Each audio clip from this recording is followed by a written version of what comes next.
Signor Sindaco, finalmente una festa per valorizzare ulteriormente questo splendido paesaggio incastonato in questa landa particolare del Friuli.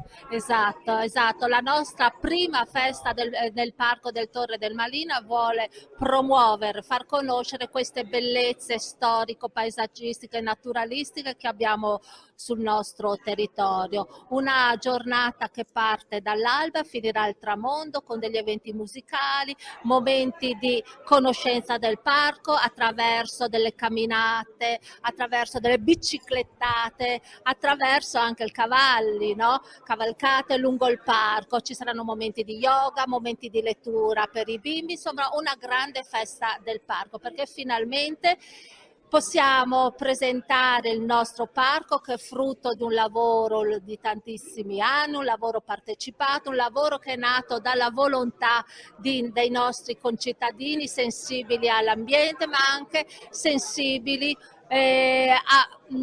amanti, dico, amano il territorio, amano Remanzacco e hanno voluto appunto far sì che che questa bellezza nostra su Remanzacco possa essere messa a disposizione di tutti. È stato un bel lavoro di comunità. In questa grande festa del parco ci saranno le nostre associazioni, per cui questo ci fa indubbiamente molto molto piacere, perché hanno accettato subito l'invito. Ecco, parco comunale del Torre del Malina, riconosciuto con decreto regionale nel 2015. Abbiamo avuto anche un importante finanziamento regionale per attivare tutte le azioni previste all'interno del parco, e adesso queste azioni si stanno concretizzando. Ecco, ci saranno le porte del parco, ci saranno aree di sosta, ci saranno degli spazi didattici, informativi.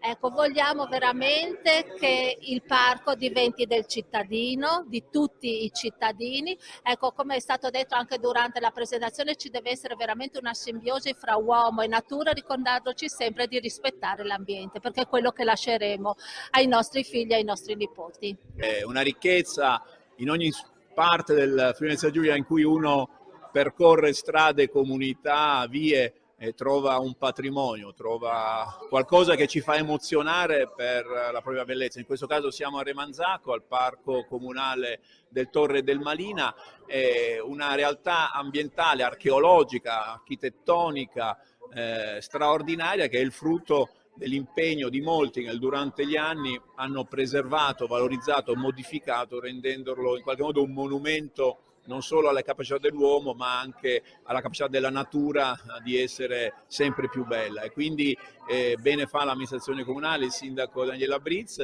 a festeggiare appunto con la festa nel parco tutti coloro che insomma hanno consentito a noi di poter usufruire di un qualcosa di bello, così come altre parti del Friuli Venezia Giulia, e quindi affrontare anche percorrendo questo parco in maniera più ottimista il futuro, perché abbiamo bisogno di valori positivi e recuperare insomma quella forza morale che i friulani hanno, che sanno reagire a momenti di difficoltà. Credo che anche attraverso una visita e una passione del parco possiamo affrontare questo futuro con grande forza e coraggio.